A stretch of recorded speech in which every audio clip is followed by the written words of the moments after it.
Καλησπέρα. Καλώς ήρθατε σε ένα ακόμα επεισόδιο αυτού του καναλιού. Ένα special επεισόδιο. Σήμερα έχουμε καλεσμένο τον Χωσέ Ραμόν, ο οποίος είναι από την Ισπανία. Πολύ σημαντικό που τον έχουμε σήμερα κοντά μας. Χωσέ, welcome to our channel. Ευχαριστώ πολύ. Welcome, José Ramón. I have the pleasure to call you a friend and to know you from the EHSB. We were in the Congress together, and now we're here, and we have a lot of things to talk about with you for WNBA and for a women basketball player also from Spain. So it's good to have you here. Πάμε να δούμε. So let's go. The point is, I've been journalist like around 2019-18 until 2025-26. Like in this path, in this journey, I've been in a lot of places, including Thessaloniki. It was 88 months in Thessaloniki. I saw all the big teams in the city. I went to Athens. I went to Serbia for the Eurobasket women, going with bus from Thessaloniki to Nice. That's one of my good stories in this journey. Also, I've been in other Eurobasket women tournaments, like in Valencia in 2021, Slovenia 2023, and for sure last year in Piraeus. Sad τελικό αγώνα, but that's life. I had the lucky to see male ones winning in Berlin in 2022, being in a World Cup in Philippines in 2023, male. I've seen in different places. I've been in different Final Fours, in Final Six, Final Eight of different tournaments. So I think it's a good path. I think it's a good journey now. As a coach, I try to get the communication stuff I got and trying to focus on be the best version and trying to get all the things I can for this new chapter, for this new episode. So you have watched a lot of games for a lot of years. Of course, you have a lot of memories. Can you share with us maybe your favorite Spanish basketball memory? In Spain, outside of Spain, related with Spain, or what? Anything you want. You can share with us, for example, a national team memory from basketball and fame. With the εθνική, it's always the titles. It's 2029 σε Βελγράδο, 2025 22 Βερολίνο. Male title, female title. I think at the end, one of the was the first one, as I said, λεωφορείο Thessaloniki Nice, 5 ώρες. Starting there, a group phase, not watching Spain, then joining on the playoff round, watching Spain, winning it all. For a kid that was 20 to 21 years old, watching that before COVID and all the games later, that was like amazing. When everything came, the memories like were flooding. Like I was there before this happened, so I was lucky, and I thought that I was lucky enough. But then we come 2022 with male team, Tbilisi, then Berlin. I was great as basketball memories related with Spain. These ones are probably the best memories I can get related to basketball with Spain, outside of Spain for sure. Okay, I've been, of course, I'm part of the Valencian periphery. I'm more related with Valencia Basket. It's the big team here. I follow more teams around here, Giria or other ones that are here.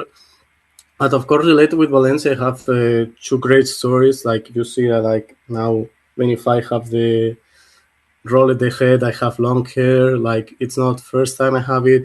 And I remember when Valencia Basket won the Euro Cup in 2021, female team, and also when they won first national title in or second national title in 2024. As long as for the first title I had like the hair short, like when this happened in 2021, in 2024, like I donated the hair for the people that need for cancer and other stories. So that was the point. I mean, that's why these titles are also special, because I made it special in the sense of donate my hair. Like I can share the photos maybe later how bald I was without almost hair, but these two memories are related, like not only to watch it more or less live, especially in 2021 that I was abroad, and the final game against Venezia was in Sexar in Hungary, in Hungary, and I was in Spain, but also the 2024 title in Huelva in southern Spain, in Andalusia. I was there and donate my hair for the second time, watching the title live. Like, it was really special, and that's probably that are best memories for me related to it, because like I make it a step forward, not thinking in the pumenimera, like you say in Greece, like thinking on this or how my hair will grow. It grows, like you see, but okay, that's why those games, those finals, those titles means a lot to me. I didn't know this story. Not a lot of people knows. Okay, yeah, and we appreciate that you share with us. And I think it shows that not everything has to do with basketball when you have a special memory. No, I mean, normally my memories are related to basketball from the last 10 years, even as special memories with the first, I think we are going to mention it later, but 2006, Saitama, Hispania, I think it's my first basketball memory. I was 8 years old. I watched it from TV. It was super nice watching that we finally won a title with the ethnico, not only basketball, but it was this thing that Spain was not a winner country. Spain was not a country that was supposed to win. And I think, of course, like I have a lot of memories in Thessaloniki or in other places related to what life means to me. And somehow a lot of those are related to basketball in the last 20 years, if we count this one from the Pascosmiko Kipelo. But in general, I think in the last, for sure, 10 years, it's more related to basketball in other senses. And I think also that, because you mentioned that, for Spain, not only the titles, but to come so close with these two extremely good watching games, good looking games, with USA, to come so close to win, has to do with, how special this team was.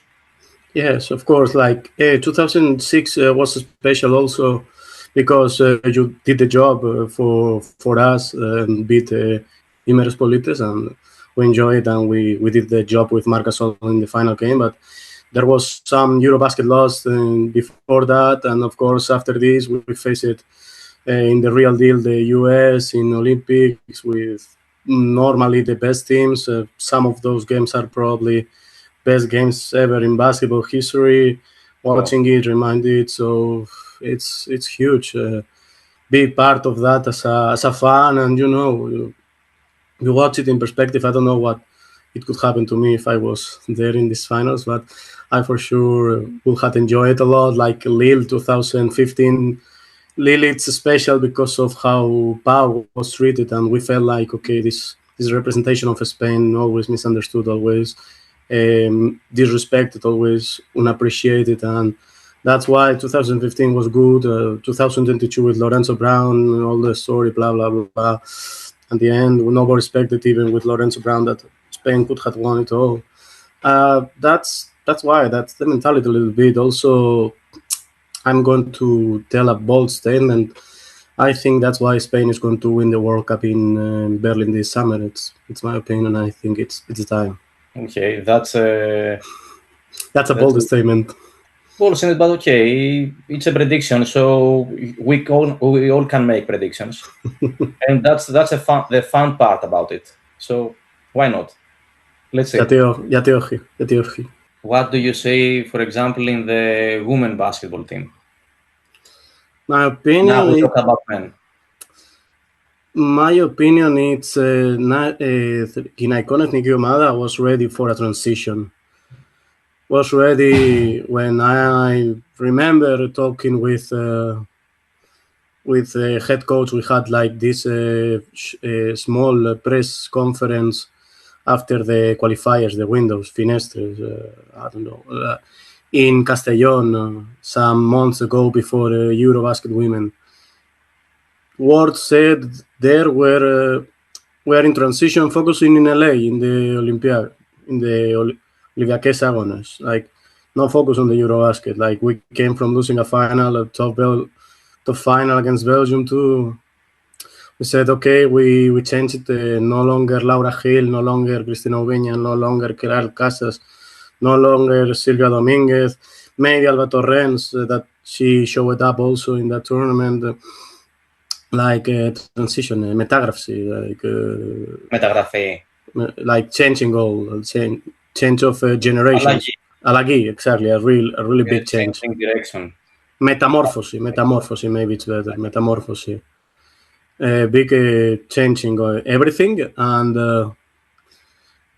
then we find out, like we do, as I said before, in the last 20 years, that okay, Spain could think that there's a metamorphosis, but metamorphosis didn't last 2 years, 3 years, last 3-4 months, and suddenly we are back again fighting against the elite, against the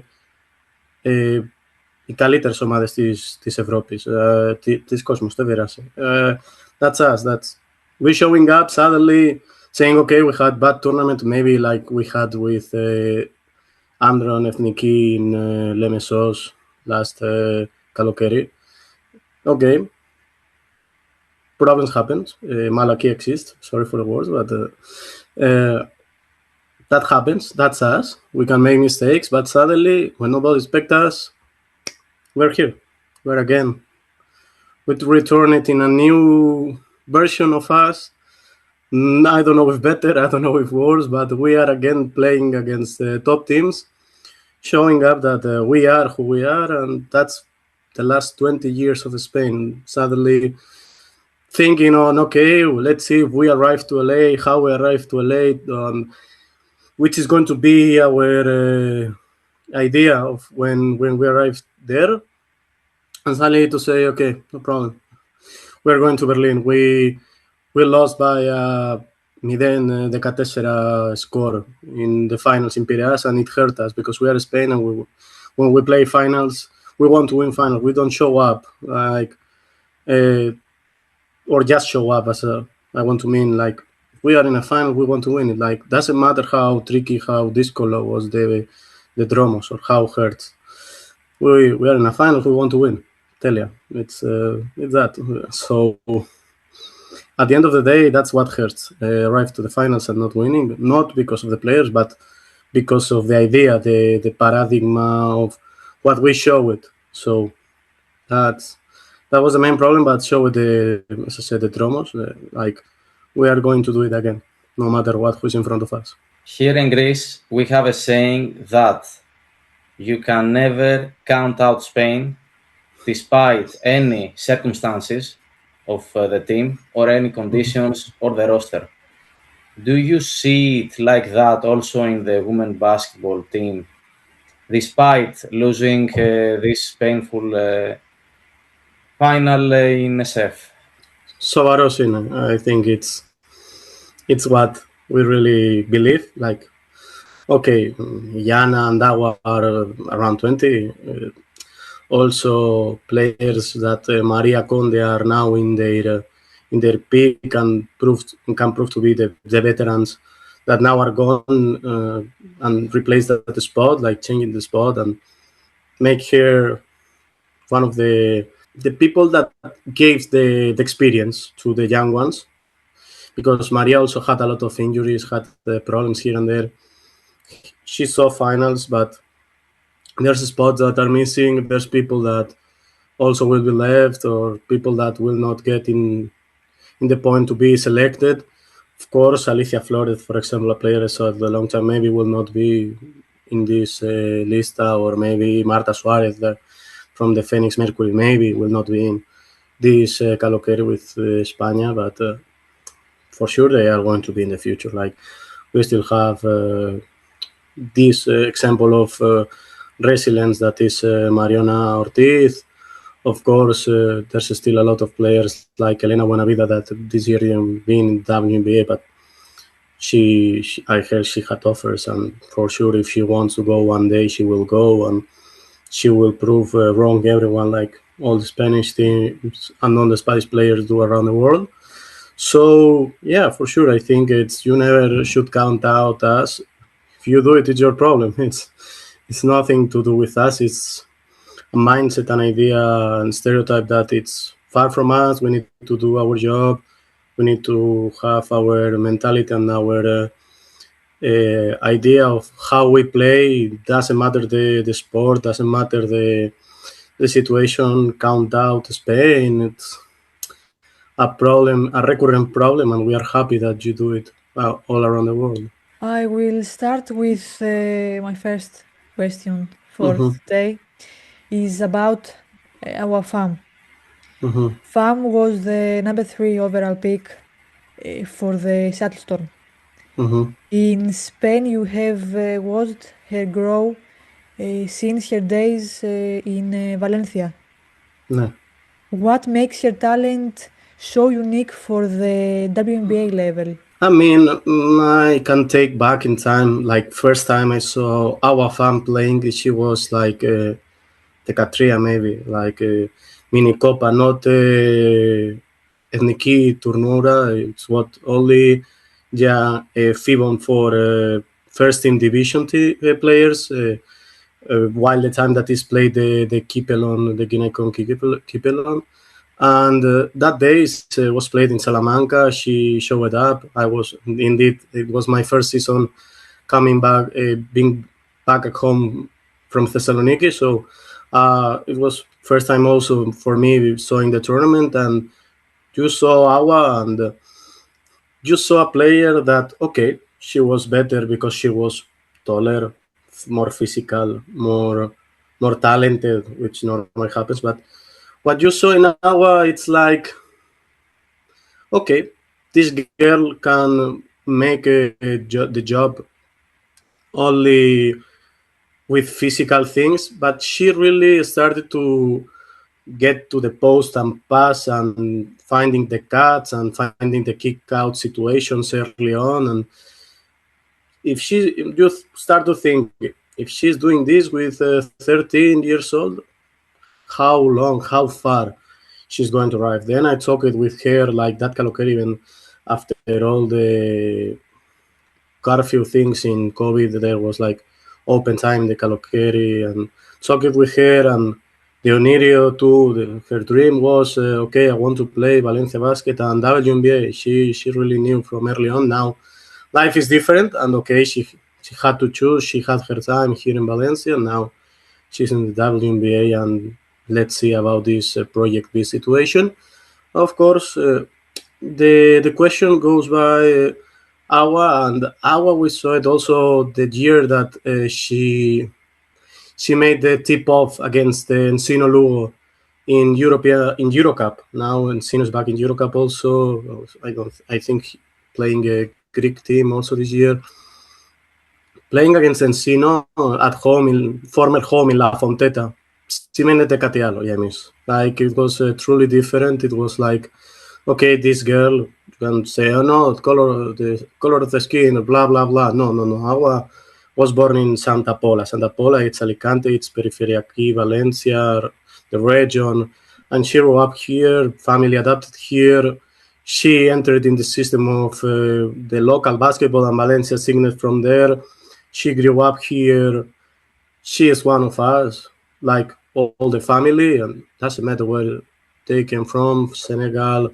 They are adapted here. They are part of what we are, and our grow in Valencia, played in the regional tournaments with Valencian region, played the national team.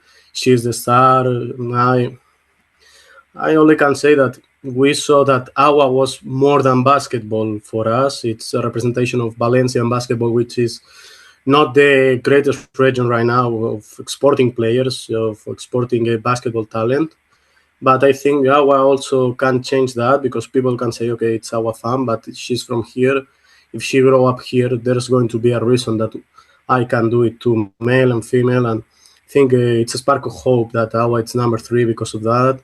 Also, Sergio Larrea in male basketball, not from Valencia, but growing in the Valencia system, makes believe the people that, okay, maybe it's not going to be one every year doing this, but maybe one every 5-10 years. It's going to show up how special Awa is, that she opened a path that no other could have do it in that way. And for sure, Awa means a lot to us, that I watched it play for almost these 10 years, and now in the WNBA, hoping that she plays at 5 p.m. Spanish hour and not 4 a.m. Seattle hour, respect to Seattle hour. So yeah, it's great.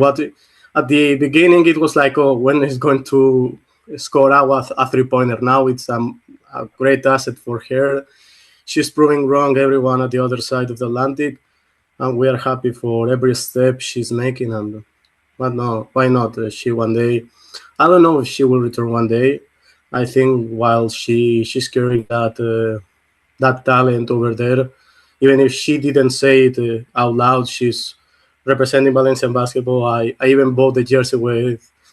She debuted for senior team from A team, and it's a special jersey, of course, because it was 3rd edition, Albufera edition, that is protected like here in Valencia, that Simen is a lot of things here. So it's a special jersey for me too. So I will carry it also. Like, Awa is the kid from Valencia, and Valencia loves her, and we are always proud of Awa representing the basketball from the region, the basketball from the country, and of course representing herself and her family all around the world. So about the youth development in Spain, and especially in women, what makes this project in Spain so successful? I mean, I don't know. I always see this question related with other countries like, Turkey or Greece or other places in Europe. Like, why these people don't look like in some points players cannot even bounce the ball, and Spain, they know how to run, how to make the cut, how to perfectly understand where they have to be in the court or where they don't have to be on the court. I mean, it's been talked a lot of times now that this concept of the coach of the Rose, the Portland Fire, Sarama, the CLA. Okay, you see, it's very famous, very marketing-ish, very consistent. Even if when he plays, he says, "Oh no, we should not make screens," and he's the first one that set the screens for Carla Leite, for example. Okay, that's something apart. We see in Spain the situation and say, look, we've been doing this thing for a lot of years, but we don't know how to make marketing. That's our problem. We know how to act, but we don't know how to communicate well. Like, we don't really know how to do the marketing part. But when it is about facts, Spain can make the situation of showing the kids, like, okay, you need to do this because of this. Okay, there's like everywhere places where people will not understand it, but there's situations when you need to make to say, like I had recently the coach degree in Spain and these classes, and one of the questions in this situation was like, when need the kids start to learn action sets, or when need to see the board to write actions? Like, there's a year for it. The simple answer is depends.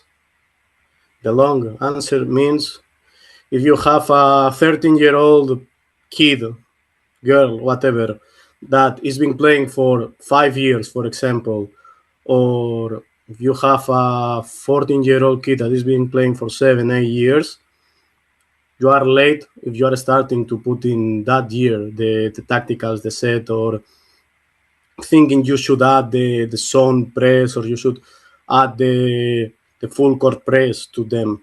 you need to give the players what they need in the correct timing. That's what I think the key part of Spain, because the great academies, the great clubs with a FIBON and great organizations that produce young, good players in any sport, as I said before, they know the correct timing. It's not there's a special formula. No, it's like knowing the person, knowing what that person is, that little person is as an athlete, and how life it's affecting to this person. Like, it's not going to be the same having a 15, 17-year-old with almost 2 meters that never played basketball than, as I said, 13, 14-year-old that half of his or her short life, it's bouncing the ball, knowing where to pass and knowing where to cut. You're not going to give them the same lesson. You are not going to tell them how to make a slip pick and roll to play like Valencia basket or to play like Uni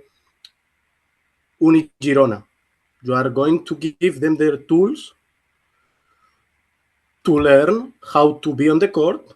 You are going to give the tools to learn what this person wants to be. It's like saying, oh no, it's big guy, he should go, or she should go always on the post. Why we should get a guy with 2 meters only in the post? We probably had lost Yana Martin. We could have lost maybe Marion Ortiz. We are in the mix of having an Amelia Alonso. What if we lost her in the process? Like, I don't know.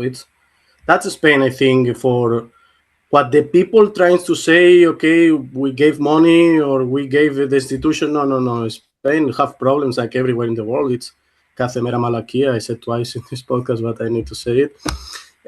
Everybody have problems. Everybody have situations to go through. And everybody have these questions of, we don't arrive to this, we are going to shut down the program. It happens here either. The difference here, I think, it's understand the person. That's people could say, oh no, Spain, it's so lazy, they take a lot of naps, or oh no, Spain didn't like to work, they only do from this hour to this hour, they should work more, or they should work harder, or Spain, it's silly people, they believe that everybody could be a good person. It's we also had this philoxenia here. For example, with the case of Awa Fam, and not only, but implemented to sports, not only to basketball, because that's the point, is why Spain basketball is so good, not why sports in Spain are growing in the last 20 years. That's, for me, the case. We try to understand the player, and the best players, best coaches, and best professionals go into the situation of being the best because they are surrounded with people that understands them, people that understands how to make them grow, and people that puts them in a position that gives them the tools to do everything at the same path. Like, okay, we saw these guys in Germany, the Hans Steinbach, or before, of course, great players like Dirk Nowitzki. They are examples, puntual examples, or Maxi Kliva, or whatever. This is puntual examples. And then you see that in Spain we have Raquel Carrera, Pau Gasol, Awa Fam. It's more examples because there's only one guy in one system away that does this, but we have a lot of these guys in the shadows doing that job. That's the difference. We probably don't produce that superstar every 20 years, but because Pau Gasol is not created by the system, Pau Gasol is benefited by the system, like Awa Fam, like, as I said, Raquel Carrera, Yana Martin. The system needs to find them, to give them the tools to develop. But you have water examples, or you have the situation, because they are talented, but I think the system, it helped on them. Elena Buenavida, Alicia Flores, Andrea Villaró, for example, too, or players that been in the past in the WNBA, maybe Ana Cruz, but Ana Cruz was also so talented. Like, you can search on how many Spanish people been in the WNBA in the past 30 years that there's a history. Probably the most talented is Amaya Valdemoro. Per now. Let's see Awa if she really sets the standard that I think that she can set, and everybody knows that she can set. But Amaya Valdemoro, even if she was the last player on the bench on the roster of that magnificent Houston Comets, she arrived by mistake to the WNBA, and somehow she proved wrong everyone. So that's Spain. Like, if we can create a player with this path, okay, but we also need to get the talents and give them the space and the tools to create their own path. When you look at the legacy of Spanish pioneers in the WNBA, and not only, like Ana Cruz or Amaya Valdemoro, how did their achievement pave the way for the current generation? Look, it's different. Back in the days, like, there's a lot of stories, untold stories, like Silvia Dominguez was a fax away to be WNBA champion with Seattle Storm. Silvia Dominguez, we talked about her, how important it is. Or Alba Torrens never went, or other players never really became interested. I talked a lot of times with, for me, top 3 legends alongside Alba and probably Amaya, which is Laia Palau. And Laia Palau said, I don't like that. That's not going to be the mentality with the next generation. I remember talking with a person saying, I don't see Alicia going to the WNBA. Or maybe things are changing also, but Alicia got this development contract that I baptized as Alicia Flores contract, because in Spain there was this kind of contract also with the 12 games, and then if you convert these 12 games, you have a standard contract as a professional. So there's a thing I guess WNBA copied from us too. So Alicia already fulfilled that with Valencia, but she had a pro contract already, even if she was with the development team now not existing like that, which was called Paterna, a team in the periphery too. Going back to these players that been in the past in WNBA, I think it's different. Marta Fernandez, for example, was also with the LA Sparks. Other players been also in New York, been around. There's a lot of names. Like, I guess it's different because back in the day, so I think there was players that really didn't get the impact that female basketball has now in Spain. And she went to the WNBA sometimes because, okay, I don't have a spot in the ethnico this summer. I go, or Spain is not in the Olympics this summer, so I'm going to try luck in Jiménez Politos with Sparks, with Liberty also, like Raquel, even if it's not getting luck now, whatever. It's look different. It's not like we can look in the NBA like with Fernando Martin and Pau Gasol and other players, because this path with the new WNBA situation is different. Like, as I said, in NBA, we had one guy, Fernando Martin, as kind of pioneer. Now we need to regret or get again. I think the second one is better. Get again all the players that went to the WNBA. Get all that they did, not only Ana Cruz or also Amaya, and what the rings they get with the links. So, for example, Keral Casas made a preseason also with the links, and almost nobody remembers that stories. But there's a lot of people that was close to being the path or tried to get there, or as I said, the Silvia Dominguez story. Like, there's different situations, there's different moments when you realize, okay, we had these players, but we're not like we are going in a group to see the player get her first game. Like, as I said, the male example in Portland, like 5-6 journalists back in the days when it was not that easy to go to Portland for the connections and everything, went to see Fernando Martin getting the first game ever for a Spanish player in the NBA, not that many people went when Amaya was there, and the result, the level, I think the balance, it's in favor of Amaya because she won 3 titles with the first ever dynasty in the WNBA. Think you need to guess that there's so many changes also in female basketball in the last 10 years, I think, especially in the last 5-6 years. Now we can get the relevance of what Awa Fam is doing. We can get the relevance of what means that Alicia Flores turned it into her name, like this is the Alicia Flores contract, as I would like to say it. It means totally different things. That's the impact that, okay, maybe there's players that are now here watching that say, okay, I remember that maybe one day this player went to the WNBA and was funny to watch it once. That's not the impact. The people, it's going to get now that, okay, Awa is in the Seattle Storm. New generation is getting now, okay, Awa is here. Maybe they saw Marta Suarez also, or Raquel not getting so many minutes and say, okay, maybe this could happen to me. I need to check if this is good for me or not. But as I said, Ana Cruz had a great career in Spain. Of course, Amaya had an amazing career with Avenida, with Ros Casares, with a lot of teams around the European circuit, the European competitions and teams and countries, even Cheska. So the question is, these players growing up watching these talents that also went to the WNBA, or Marta Fernandez, as I said, and they appreciated these players for what they did in Europe.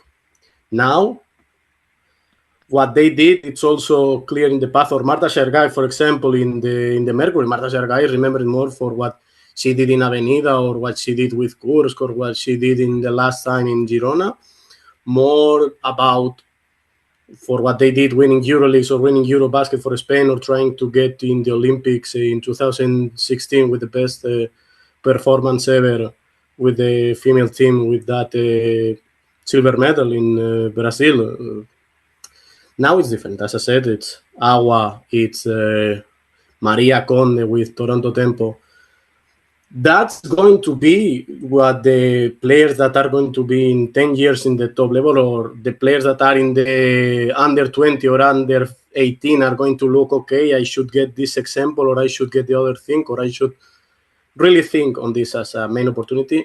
Okay, players in the past are going to be more remembered for what they did in the continent, of giving like a spark or something, saying, okay, Maya was with the Rocket, with the Comet, sorry, or Anna was with the Lynx, or Astwendur won something with the Sky, or maybe naturalized player Megan Gustafson won with the Las Vegas Aces a title last year, but was role player too. And until we don't have this Pau Gasol in the sense of not the talent, but important player on a title ring, on a ring, like, okay, look, if Seattle wins again and Awa is second best player in Seattle Storm, the impact is different, of course. It's not only Awa is good player for a WNBA team, or maybe Maria now says, okay, Toronto have a perfect run and she became important, or suddenly Raquel turns into an important key piece for what could mean the title of the Liberties. I don't know. This kind of examples is what maybe should mean the examples you said, the Cruz, Valdemoro, all the titles they get. But even if the role of Ana was more important than Amaya, the problem is they didn't get what we said before, the marketing, the impact that these players have right now. So the problem is they are the pioneers, but we have, instead of one, like in male, we have like 20 that didn't get the coverage. So the impact is lesser. So now we have Awa Fam that selected in the number 3. Of course, the comparisons are obvious because Pau Gasol was also selected number 3. I'm making too much comparison with male basketball. But the point is that to get that situation to, okay, what these players means, they need to get the same attention and get the same impact. So if Awa one day becomes second, third best player on a team that wants a title, of course, the impact and the willing to follow WNBA will increase in Spain. And we will remember even more which WNBA players we got in the past, but the current days ones need to get that step forward to also remember the ones that were previous than them in that situations. Okay, now I want to ask you about the Women World Cup that is coming this summer, and if Spain can beat USA. That's the big question. It's going to sound like maybe so pride or whatever, but για πάντα ναι, κάθε μέρα ναι. Like, if we don't believe that, we should go and sit in the couch, take a nap and forget about basketball. Okay, they are the big ones. They destroyed us in the qualifiers in San Juan. And it's a World Cup. We don't go and believe that we can try it, or at least we're going to fight with all that we have. Then reality can put ourselves in, us in the spot we deserve. But until reality check arrives, why not try to compete against that reality, that's supposed to reality check? Why not? Like, we have they have to prove us wrong. Like, we think we can do it. They should say, oh no, we are without a lose in the last 10 years. We are going to win. Okay, the story is with them, but they are not Spain. So I think we should go, as I said at the beginning, with the idea that we can win, and if not, we should not go. Like, okay, problems in the last Eurobasket happens. Also, before Olympics, also in the Olympics, we didn't get the best possible results, or maybe running a final is part of the transition, as we mentioned it.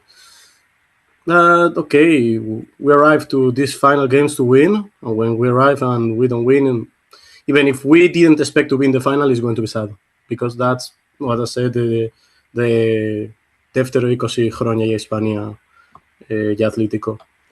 That's us. We want to win, and we are in a final. We want to win it. Yeah, you have to believe it to do it, and you have to dream also. That's a good example you made. But dream without action means nothing. So that's why I said also the ονείριο με δουλεία. Όλοι μαζί. So I have a long question to ask that connects a lot of things that we mentioned earlier, especially you, about youth basketball development. So in youth basketball development in Spain, if you believe that is more related to physical strength or basketball IQ, more to developing players or to winning games, that it's a big debate, I think, for all the countries. And then with all that, how do you define, maybe, how do you have as an idea the perfect path for a rising star in Spain coming with WNBA aspirations and career? I will answer a little bit the second. I will return with the first, but there's no perfect path. I mean, that's first of all.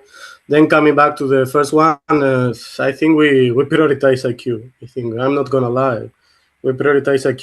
We show it. Which are the last naturalized players for εθνική ομάδα της Ισπανίας. Γυναικών.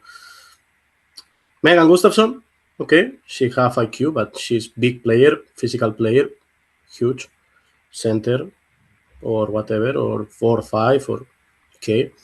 Before her, part of the lower categories of Gran Canaria for some years, but not enough for giving her a passport by the regular way. Has to endure. Tall player.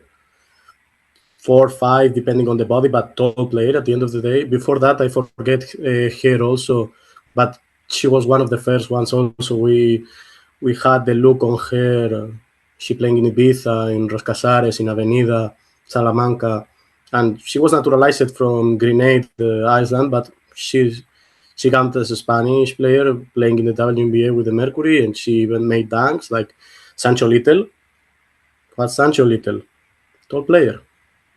I think we are getting from time to time more big players as a naturalized player, because back in the day, and now I know this history in Greece, it's important to know, to get. But back in the days, we had some big players like the mother of Juancho.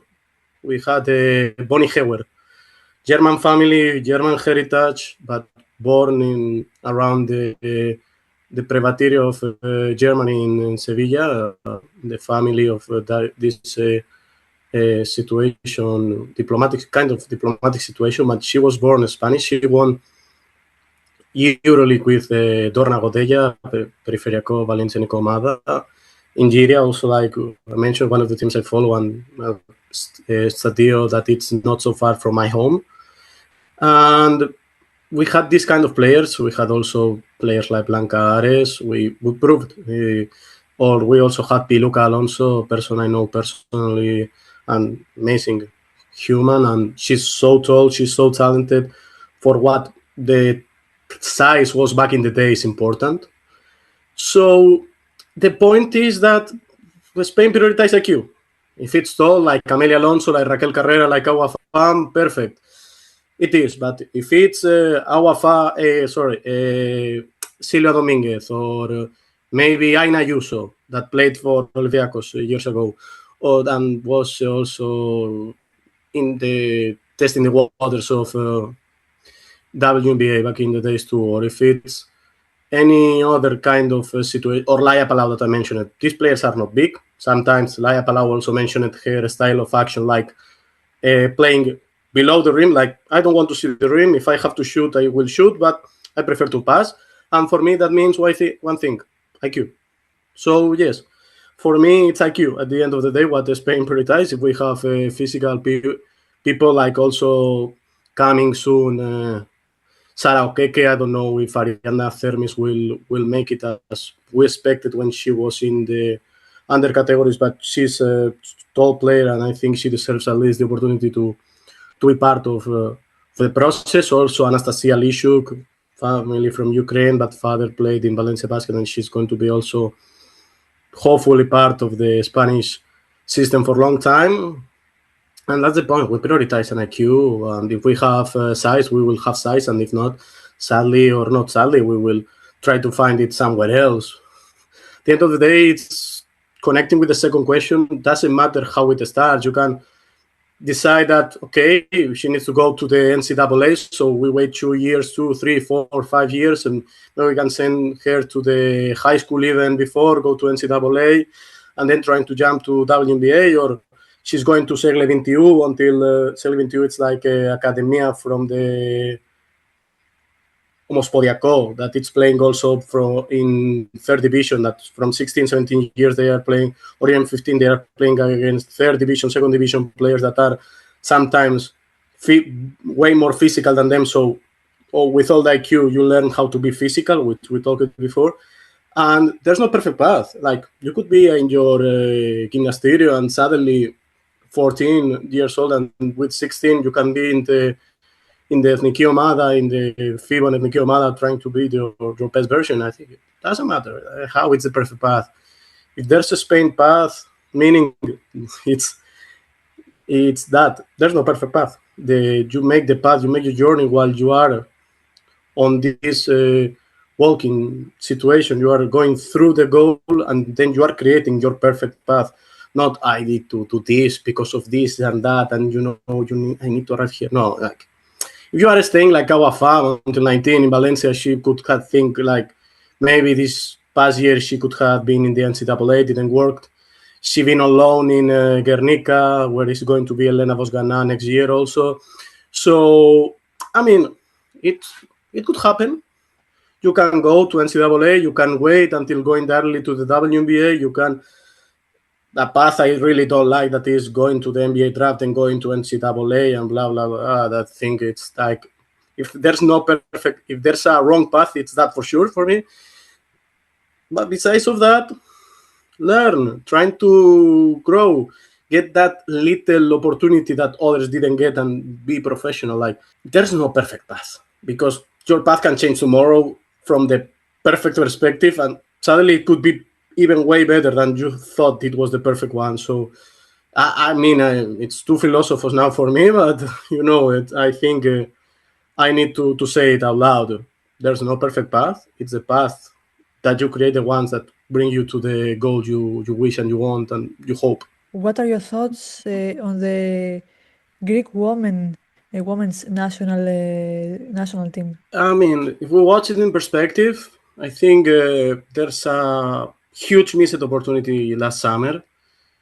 In the same way you won a medalla years ago, like in Prague when Spain won Eurobasket title. If I don't remember bad, it was also bronze medal for Νίκη ομάδα 2017. Or maybe it was final game against Turkey. I don't remember in which position it was. Maybe it was medal, but I remember bad.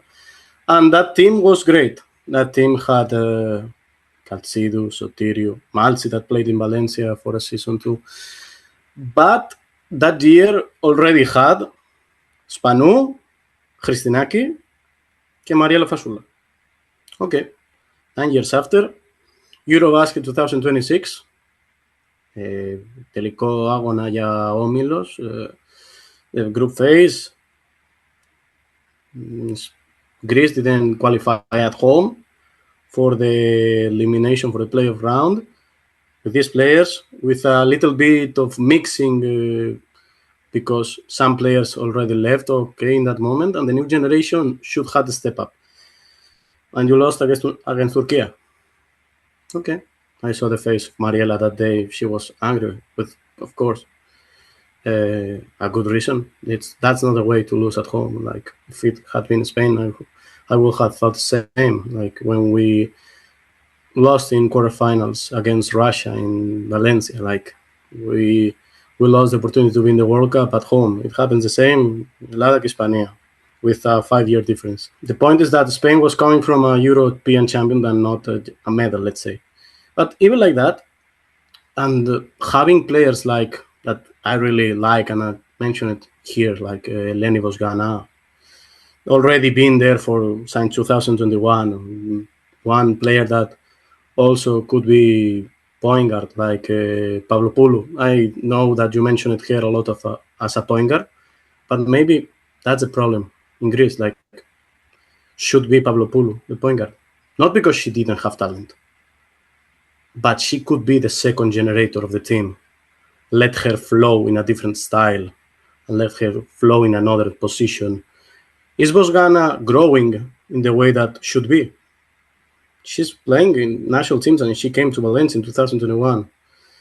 It's Spanu and Mariela, well accompanied. They have a good rotation. There's any chance in Greece to find another players in the post that could help the two best players in the post that probably Greece have and will have, according to get something better than elimination in group phase at home. That's why I said from 2017 also playing in World Cup in Tenerife in Hispania 2018, the year after that. It's missing opportunity, but since then and until 2021 there was 3-year gap without participating in big events, and in the last 3 participation in big events, 2021, 2023 και 2025, group phase elimination 3 times in a row. Like, okay, it's able Krimili to help. It's Nadia Stoliga, the guard that should be next to Pavlopoulou for the next big tournament that it's for Greece next summer in the Eurobasket in Finland, Latvia, Lithuania, and Belgium. It's Nadia Stoliga this year in Sporting. It's going to help her to be the next point guard next to Pavlopoulou and make it to the playoff. Because once you are in a playoff, one game out, one game in, one bucket in, one bucket out means nothing. Like, there's other players, Ioanna Diella, Renia Karlafti, Vasiliki Luka, for putting one people in every position, every possible position. Are they going to help? Which is better for national team, having Galanopoulos or having Robin Parks? What's the situation of Greece right now? Which is the direction? Should Lydia Hatsira be ready? Should Stavroula Papadaki be ready for that? Should Papadaki be now ready, playing in a big team in Europe for that? How is Hatzileodi? I heard nothing from Hatzileodi since she was MVP of the month in November with Panathinaikos. Panathinaikos is now going to play in a couple of months an elimination game to be part of EuroLeague first against Temla Konut, and if they won the game, they need to face a Spanish stallion like Girona. I mean, last 9 years, last maybe, let's say, after World Cup in Spain, it's work not done by Omospodiaco, by league, by coaches. I don't know, but because normally it's not one thing that didn't work. So it's normally 5, 4, 6 things that didn't work at the same time. It happened in Spain 2 years ago.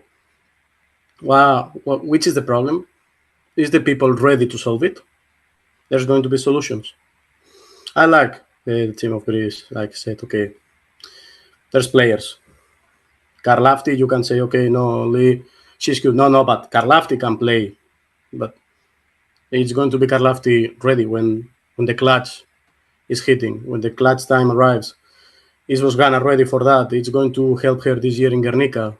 Needs to have Greece this Segle 22 idea that Spain have to say, okay, next 10 years are going to be, let's see what is going on. But after that, we're going to have a solid team. There's money enough. There's money to going to be ready for that or not, or they don't see it as a solution or as a possible situation. It matters. That's my situation. Greece have players, yes, of course. There's always talent. You can go to the Iceland, to Kyklades, to Kefalonia, to Kerkira, and make campus and say, okay, this kid, and you have 20 for the next 20 years. For any of the next 20, for each of the next 20 years. You need to go Thessaloniki, you need to go Yanina, you need to go Kavala, you need to go Alexandroupolis, you need to go even to in Athena, in the suburbs, in Papau, in I don't know, Kypseli, Sepolia. I don't know. You have the network for it. They see the play, what we talked about, the WNBA thing with the Spanish players, where they see the references. Are they watching the references where it matters? It's the links or the possibility to watch the league or the players that are abroad possible to be watched by the players that need to get that spot in the next 10, 15 years. I love Greece and I love Thessaloniki and I love what is related to basketball in Greece. But if you didn't love it enough or you didn't care enough or you didn't appreciate it enough, you that are the ones that need to work for it, to build it and to really make it matter, it's going to be a problem forever. José Ramón, thank you for being here with us. Yeah, like this. You did it all those days in the Congress when everyone mentioned the Valencia player, and that was the fun part. Yeah, it was a privilege to have you here, and your basketball knowledge in women's basketball in WNBA for Spanish player also, and as we saw now for Greek players in the Greek national team is amazing. I don't know what are your thoughts, how you find the podcast today, Hard Talk? I always enjoy to talk and to listen people. That was my way, and I think as a coach, learn, understand, and listen people, really listening people. We have in Spain the terms of oír y escuchar. I think this one is escuchar more in the listen term, the acus, the people. So I like to talk, of course, but I want to listen all the time, to learn, to understand, and to keep getting into the things that are really matter. Αυτά για το σημερινό special επεισόδιο. Να ευχαριστήσουμε για ακόμη μια φορά τον Χωσέ Ραμόν που ήταν σήμερα κοντά μας και για αυτή την ωραία κουβέντα που είχαμε για πολλά πράγματα στο επεισόδιο. Εμείς θα τα πούμε στο καθιερωμένο μας ραντεβού που είναι την Τρίτη. Αυτά, να περνάτε όμορφα. Γεια σας.